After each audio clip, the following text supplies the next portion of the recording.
in life, I think if the world tells you, and the world does tell you often, what you're not good at, that you learn very quickly. Yeah.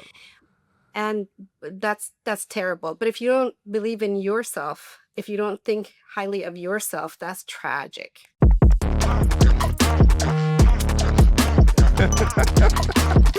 Was that a gift of like the struggle of being out on your own in a foreign country at 17? Is that where that came from, or did it come from younger? Yes, both. Okay. So my dad and we were very close. And I think in life, you need at least one. If you have one person that thinks you're great, it's so important in life. So, but Oh, okay. also, I have now learned, and I've have language around it, where I believe that there is superpower to adversity. Okay. In fact, I call it the superpower of adversity, because when you have and face challenges, smaller challenges, and you get through them, you build the muscle, memory, you build resilience. So you're ready for the next one. This is why I encourage people, don't shy away from challenge or adversity. Find a way to grow through and from him, because they're great teachers. Adversities are great teachers. That is why I believe small successes, seemingly small successes, gave me the foundation to say, I can face a bigger one and I can face a bigger one. Okay. That's why I think I ended up really having confidence in what I can do. And, in life, I think if the world tells you, and the world does tell you often, what you're not good at, that you learn very quickly. Yeah.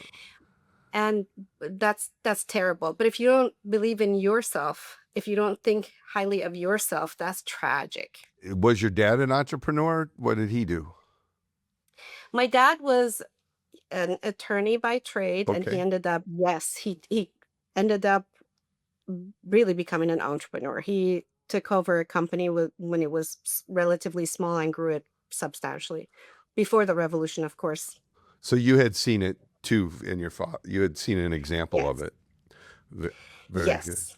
So Hmm. interesting you mentioned the adversity thing because I talk about, for me, it was figuring out that struggle when it comes your way is where the opportunity, like figuring out your Right. way through it. Like I spent a lot of time wishing struggle would go away, and then I learned to embrace it because that's where, honestly, where growth and opportunity lie. That's the Oh way I my describe it. gosh. Same language. I tell Different words I but same speak about. thoughts, right? Yeah. Yes, I speak about this. I'm like, do not, we always, not always, oftentimes we think, let's just wait this out.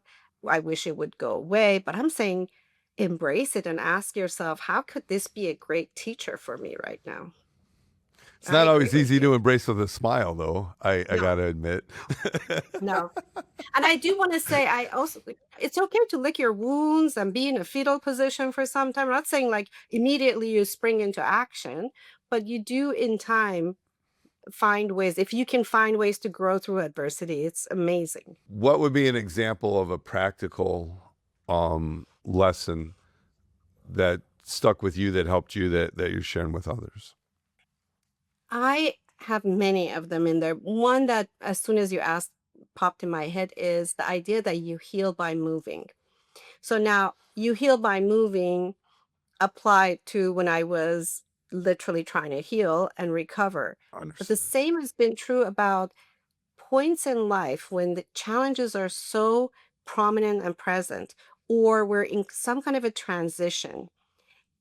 It is not uncommon and understandable to somewhat freeze, to somewhat be confused, not to know what to do next. And I respect all of those and I say, go for it, take your time. And at some point, you heal by moving. Start taking one step at a time, Hmm. and the road will start showing up. That goes to the adversity thing, right? Just Yes. start taking action. Um, you seem Yes. like you don't ever have any doubts about things working out. Like it's a great level of confidence. I Do you do have a ever lot of. worry? I worry a lot. I worry a lot. I do have a lot of doubts often. And, I say fear is my friend. Okay. I get afraid of things, situations, especially considering my background. What I grew up with is pretty normal and natural to have things that show up that hit the nerve and are scary.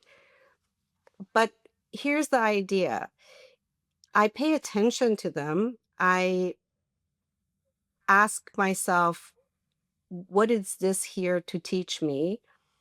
And then I take the time. I take the time to really lean into understanding the circumstances and the situation only after I give myself the grace to be able to be afraid and have doubts and, all of those emotions because they're great gauges. They're there to tell you caution, something here is not as you expect or pay Hmm. better attention.